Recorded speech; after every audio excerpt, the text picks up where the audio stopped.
Donc là on a tout mis en place pour pouvoir dormir dans la voiture. Là on a mis le matelas qui a été fait sur mesure, qui est posé sur un aménagement en bois des Vosges, qui a été fait par 2 de nos sponsors. Chloé a 22 ans, elle est étudiante en journalisme et a décidé il y a 3 ans de participer au 4L Trophy, un rallye qui réunit à chaque édition environ 2400 participants de 18 à 28 ans. Pour la Vosgienne, cette année, c'est la bonne. Je voyais tout le temps dans le village plein de 4L qui passaient et puis j'ai toujours dit à mon père, qui lui était très fan de voitures, qu'un jour je le ferai. Et finalement, on va le faire. On part avec la Croix-Rouge et du coup, on va emmener 13 kilos de denrées alimentaires et de denrées de première nécessité. Et du coup, on a chargé la 4L en fonction pour pouvoir leur donner ça rapidement quand on arrive. Notre douche, qui peut servir de douche et d'eau, avec la pharmacie et tout ce dont on va avoir besoin.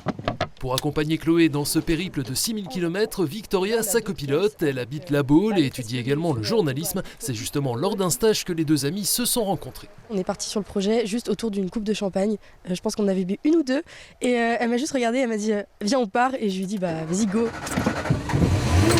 Dimanche dernier à Liffol-le-Grand, Victoria a rencontré pour la première fois la fameuse Olivia, une 4L R6 qui fête ses 40 ans cette année, offerte à Chloé par son père. Le projet représente tout de même un investissement de 10 000 €, dont 3 600 € uniquement pour l'inscription. Les deux amis ont pu compter sur une aide financière et matérielle d'une trentaine de sponsors. Au total, les préparatifs auront duré plus d'1 an. Ça se conduit pas trop mal, même quand on n'a jamais fait, c'est un coup à prendre, mais ça va. Il a fallu d'abord trouver la voiture, puis créer une association, loi de 1901, pour pouvoir mettre tout ça en règle. Ensuite, on a dû chercher les sponsors, repeindre la voiture, faire la mécanique. Elle a fait plusieurs garages. On a dû se préparer nous, donc un petit peu de prépa physique, mentale, acheter toutes les affaires qui manquaient.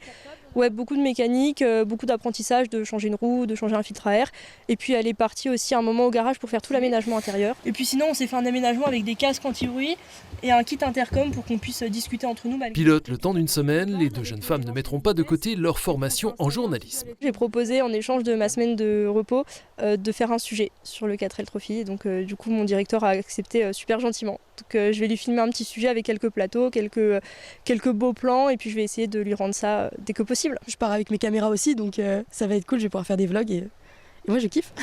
Les deux compères se sont élancés sur le parcours de cette 22e édition du 4L Trophy ce jeudi depuis Biarritz où elles représentent leur association Les Mirabelles, arrivée prévue le 23 février à Marrakech.